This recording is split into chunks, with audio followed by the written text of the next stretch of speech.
ओम शांति। आज हम सुनेंगे साकार मुरली के अनमोल मधुर महावाक्य। आज तारीख है 20/5/2020। बाबा बोले, मीठे बच्चे एकांत में बैठ अपने साथ बातें करो। हम अविनाशी आत्मा हैं, बाप से सुनते हैं, यह प्रैक्टिस करो। बाबा ने हमें प्रैक्टिस क्या करने को कहा है? क्या प्रैक्टिस करने को कहा है? एकांत में बैठ अपने साथ बातें करो। हम अविनाशी आत्मा हैं, हम बाप से सुनते हैं। हमें ये प्रैक्टिस करनी है एकांत में बैठकर। मुरली में प्रश्न किया है, जो बच्चे याद में अलबेले हैं उनके मुख से कौन से बोल निकलते हैं? बाबा ने पूछा है कि जो बच्चे याद में अलबेले हैं उनके मुख से कौन से बोल निकलते हैं? उत्तर में है, वह कहते हैं हम शिव बाबा के बच्चे हैं ही, याद में हैं ही, लेकिन बाप कहते वह सब गपोड़े हैं, अलबेलापन है, इसमें तो पुरुषार्थ करना है। सवेरे उठ अपने को आत्मा समझ बैठ जाना है, रूह रिहान करनी है। आत्मा ही बातचीत करती है, अभी तुम देही अभिमानी बनते हो। देही अभिमानी बच्चे ही याद का चार्ट रखेंगे, सिर्फ ज्ञान की लबाड़ नहीं लगाएंगे। बाबा ने उत्तर में कहा है कि जो अलबेले बच्चे होते हैं वे क्या करेंगे कि ऐसे उनके मुंह से क्या बोल निकलेंगे कि हम शिव बाबा के बच्चे हैं ही, तो हम याद तो करते ही हैं। तो बाबा ने कहा है नहीं, ये गपोड़े हैं, ये अलबेलापन है, इसमें तो हमें पुरुषार्थ करना है। सवेरे उठना है और अपने से रूह रियान, बाप से रूह रियान करनी है। और जो बच्चे देही अभिमानी होंगे वही अपना चार्ट रखेंगे, सिर्फ ज्ञान की लबार यानी सिर्फ ज्ञान से, जैसे पंडित करते हैं, सिर्फ बोलते हैं, धारण नहीं करते, इसलिए सिर्फ ज्ञान की लबार नहीं लगाएंगे।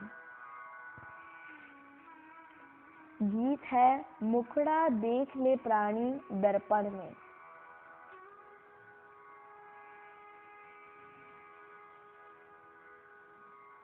अच्छा, तो अब हम सुनेंगे मुरली में से कुछ मुख्य पॉइंट। पहला, यह बात समझाते हैं अपने को आत्मा समझो। मैं छोटी आत्मा हूँ, आत्मा ही सारा पाठ बजाती है। इस शरीर से तो देह अभिमान निकल जाए। बाबा ने कहा है कि यह बात समझाते हैं, बाप तो हमें क्या समझाते हैं? अपने को आत्मा समझो, अपने को आत्मा समझो। मैं छोटी आत्मा हूँ, आत्मा ही सारा पाठ बजाती है। इस शरीर से तो देह अभिमान निकल जाएगा।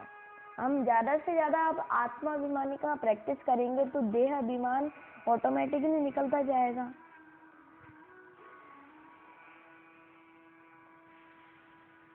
दूसरे नंबर का पॉइंट है, मूल बात है ही देही अभिमानी बनना।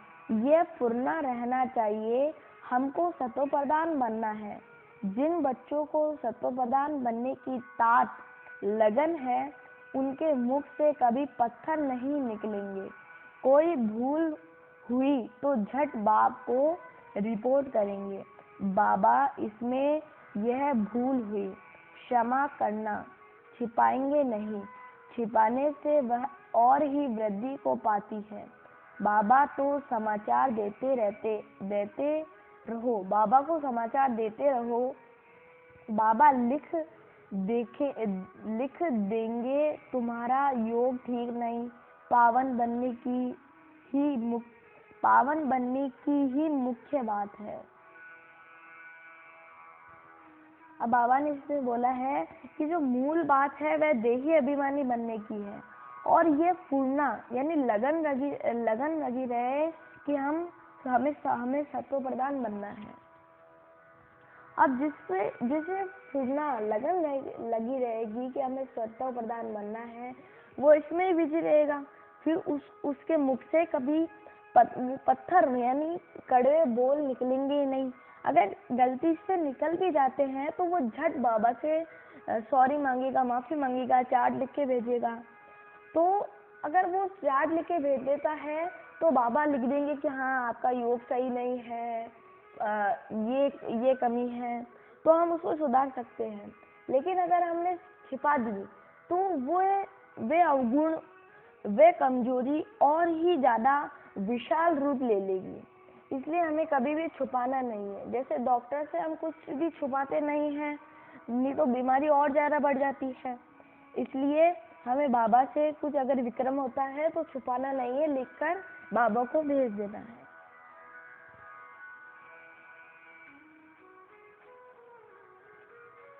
अच्छा, अब हम तीसरा पॉइंट देखते हैं। बाप समझाते हैं ड्रामा अनुसार तुम जो नंबर 1 सतो प्रधान थे, तुमको ही फिर तमो प्रधान बनना है।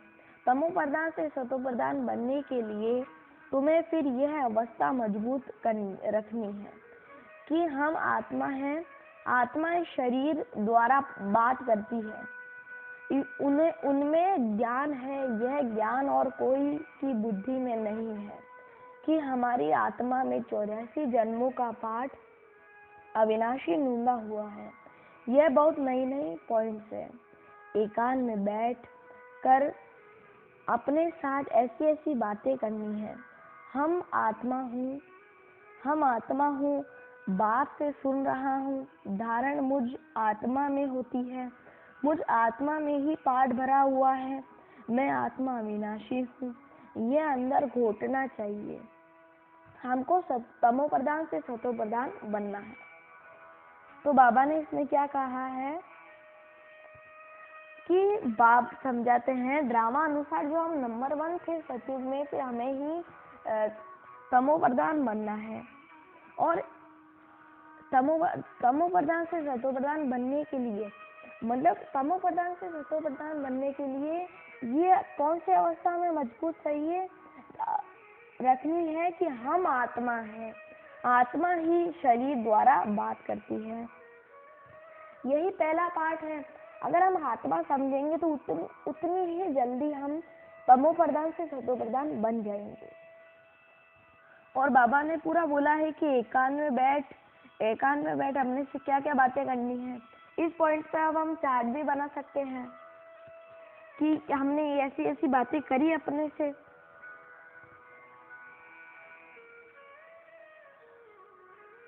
अच्छा, तो हम देखते हैं चौथा पॉइंट देखते हैं। तुम बच्चों की बुद्धि में है 84 जन्मों की कहानी है। जितना हो सके बस यही चिंता लगी रहे, सतो प्रधान बनना है, देह अभिमान को छोड़ देना है। तुम हो राज ऋषि, हठ योगी कभी योग सिखला न सके। राजयोग बाप ही सिखलाते हैं, ज्ञान भी बाप ही देते हैं, बाकी इस समय है तमो प्रधान भक्ति। बाबा ने कहा है सिर्फ हमारी बुद्धि में ही है कि हमने 84 जन्म लिए हैं, बाकी सबकी बुद्धि में नहीं है। वह तो 84 लाख योनियां कह देते हैं और वे समझते हैं कि सब योनियों में आए हैं, लेकिन ये सिर्फ हमारी बुद्धि में ही है कि हमने 84 जन्म लिए हैं, हम सतो प्रधान थे, फिर अभी तमो प्रधान बने हैं। और ज्यादा से ज्यादा यही चिंता लगी रहे कि हमें सतो प्रधान बनना है। और हम है राजयोगी। अब हठ योगी हमें कभी भी राजयोग नहीं सिखा सकते, वह हमें हठ योग सिखाएंगे। और राजयोग सिर्फ बात ही सिखलाते हैं और ज्ञान भी बात ही देते हैं। और अभी बाबा ने बोला है अभी है तमो प्रधान भक्ति, अभी ज्ञान तो है ही नहीं, लेकिन अभी भक्ति है, वह भी तमो प्रधान भक्ति हो चुकी है। द्वापर की शुरुआत में भक्ति सतो प्रधान थी, अभी भक्ति तमो प्रधान हो चुकी है। कैसे? हम अभी आशा किसी नहीं रखते हैं कि हाँ भगवान से कि हम अभी भक्ति में कि आप हमें ये देंगे तो हम ये चढ़ाएंगे, नहीं तो भगवान को मानना ही बंद कर देते हैं अगर हमारी कोई इच्छा पूरी नहीं होती है तो। तो हम 5वां पॉइंट देखते हैं। बाप खुद कहते हैं, मैं पति दुनिया पति शरीर में आता हूँ। पावन तो कोई यहाँ है नहीं। यह तो अपने को भगवान कहते नहीं, यह तो कहते हैं मैं भी पतित हूँ। पावन होंगे तो फरिश्ते बन जाएंगे, तुम भी पवित्र फरिश्ता बन जाएंगे। अब बाबा इसमें कहते हैं कि बाबा खुद कहते हैं कि मैं पति दुनिया में पति शरीर में, हम पतितों को पावन बनाने आए हैं। अब ये बाबा ने किसके लिए प्रयोग किया है? ब्रह्मा बाबा के लिए। ब्रह्मा बाबा तो कहते नहीं, ब्रह्मा बाबा तो कहते हैं मैं पतित हूँ, पावन होंगे तो फरिश्ता बन जाएंगे। ब्रह्मा बाबा तो कहते नहीं कि मैं भगवान हूँ। तो ये मुरली जबकि है जब ब्रह्मा बाबा साकार में थे, तो अभी तो ब्रह्मा बाबा फरिश्ता है, तो मतलब ब्रह्मा बाबा अभी पवित्र है। तो इसने बोला ना कि अगर पावन होंगे तो फरिश्ते बन जाएंगे, तो अभी ब्रह्मा बाबा फरिश्ता है, यानी अभी ब्रह्मा बाबा पावन है।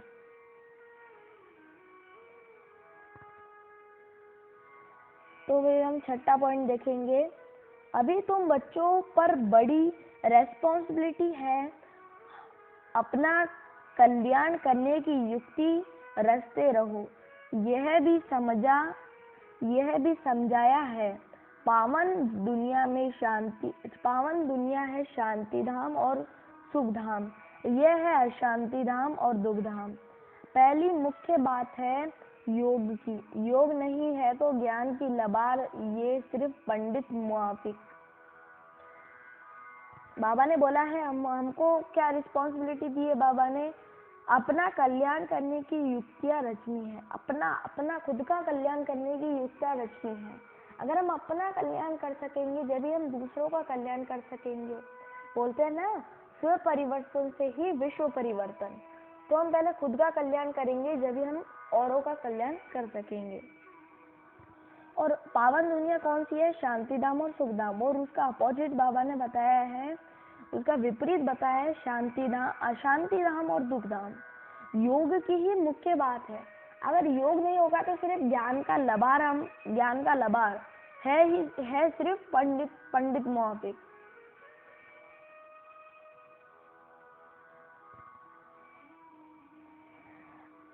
सातवां पॉइंट हम देखते हैं। आत्मा ही बातचीत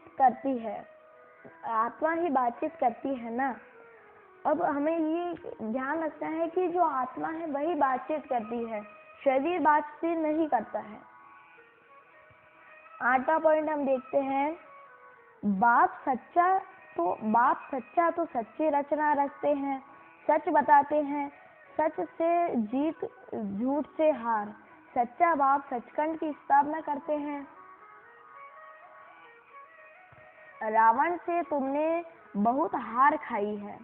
बाबा ने बोला है कि बाप सच्चा है तो वह सचखंड, सच्ची रचना सच बताएगा, और रावण झूठा है तो उसने सचखंड को झूठखंड बना दिया है।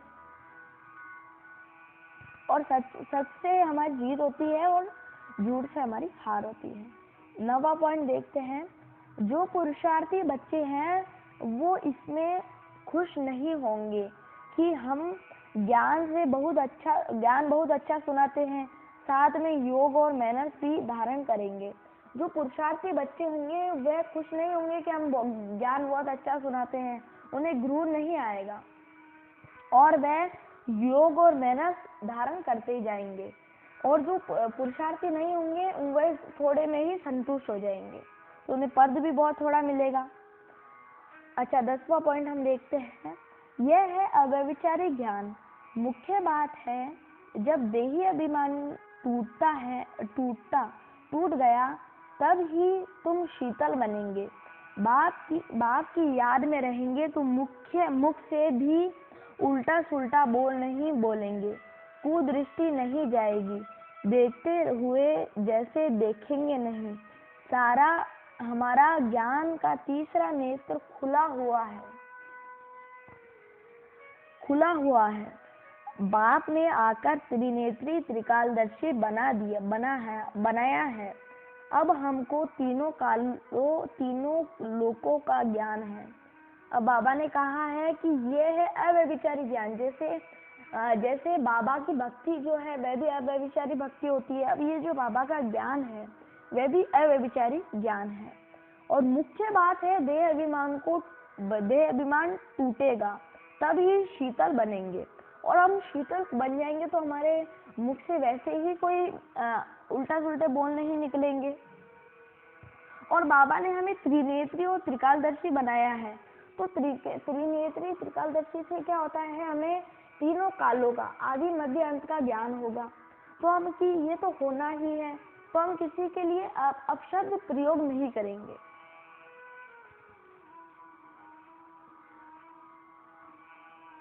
तो ये थे मुंडी में से कुछ मुख्य पॉइंट्स। अच्छा, बाप दादा बोले, मीठे मीठे सिकी लदे बच्चों प्रति माता पिता बाप दादा का याद प्यार और गुड मॉर्निंग। रूहानी बाप की रूहानी बच्चों को नमस्ते। हम रूहानी बच्चों की रूहानी माता पिता बाप दादा का याद प्यार और गुड मॉर्निंग। नमस्ते नमस्ते नमस्ते। अच्छा, तो अब हम सुनेंगे धारणा के लिए मुख्य सार। नंबर फर्स्ट है, पहला नंबर का पॉइंट है, ज्ञान सुनाने के साथ साथ योग में भी रहना है। अच्छे मैनर्स धारण करने हैं। बहुत मीठा बनना है। मुख से कभी पत्थर नहीं निकालने हैं। अब बाबा ने बोला है कि ज्ञान के साथ साथ हमें योग भी धारण करना है। अब हम योग धारण नहीं करेंगे तो हम ज्ञान भी सुनाते रहेंगे और हमारे मैनर्स भी परिवर्तन नहीं होंगे। लोग बोलेंगे कि देखो ये तो ज्ञान सुनाते हैं और इनके मैनर्स तो अच्छे हैं ही नहीं।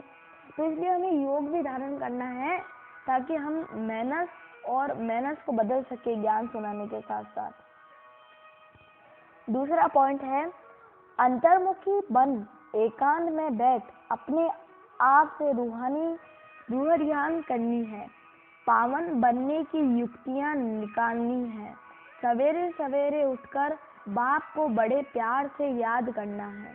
अंतर्मुखी बनना है। ज्यादा से ज्यादा हमें मौन में रहना है और एकांत में बैठना है और खुद से ही रूह ध्यान करनी है।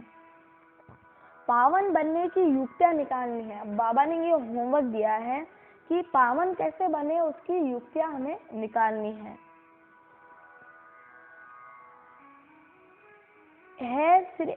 सवेरे सवेरे उठकर युक्तियां निकालनी है। सवेरे सवेरे उठकर बाप को बड़े प्यार से याद करना है। अब बाप को याद करना है, लेकिन कैसे याद करना है, बड़े प्यार से याद करना है। तो ये जो हमें होमवर्क दिया है वह हमें अभी होमवर्क भी करना है कि पावन बनने की युक्तियां निकालनी है। अच्छा, वरदान है, सर्व के दिल का प्यार प्राप्त करने वाले न्यारे प्यारे निसंकल्प भव। अब हमें अगर सर्व का प्यार प्राप्त करना है तो बाप के प्यारे और विश्व से न्यारे बनना है, तभी हम सबका प्यार प्राप्त कर पाएंगे और निसंकल्प भी बनना है। जिन बच्चों में अच्छा स्पष्टीकरण है, जिन बच्चों में न्यारे और प्यारे रहने का गुण व निसंकल्प रहने की विशेषता है, अर्थात जिन्हें यह वरदान प्राप्त है, वह सर्व के प्रिय बन जाते हैं। क्योंकि न्यारेपन से सबके दिल का प्यारा स्वतः प्राप्त होता है। मैं अपनी शक्तिशाली निसंकल्प स्थिति व श्रेष्ठ कर्म द्वारा अनेकों की सेवा के निमित्त बनते हैं, इसलिए स्वयं भी संतुष्ट रहते हो, दूसरों का भी कल्याण करते हैं। उन्हें यह कार्य में सफलता स्वतः प्राप्त होती है। अब हम जितना निसंकल्प की विशेषता और गुण में न्यारे और प्यारे रहेंगे, तभी हम सर्व का प्यार प्राप्त कर सकेंगे और हमें कोई भी कार्य में सफलता प्राप्त होगी। अच्छा, स्लोगन है, एक बाबा शब्द ही सर्व खजानों की चाबी है। इस चाबी को सदा संभाल कर रखो। अब बाबा ने कहा है कि हम एक बाबा शब्द ही याद रखना यही सर्व खजानों की चाबी है। इस चाबी को हमें संभाल कर रखना है, और इस चाबी को किससे संभाल कर रखना है? माया बिल्ली से। नहीं तो वह इस चाबी को चुरा लेगी और हम बात से विमुख हो जाएंगे। अच्छा, तो ये थी आज की मुरली। अच्छा, ओम शांति।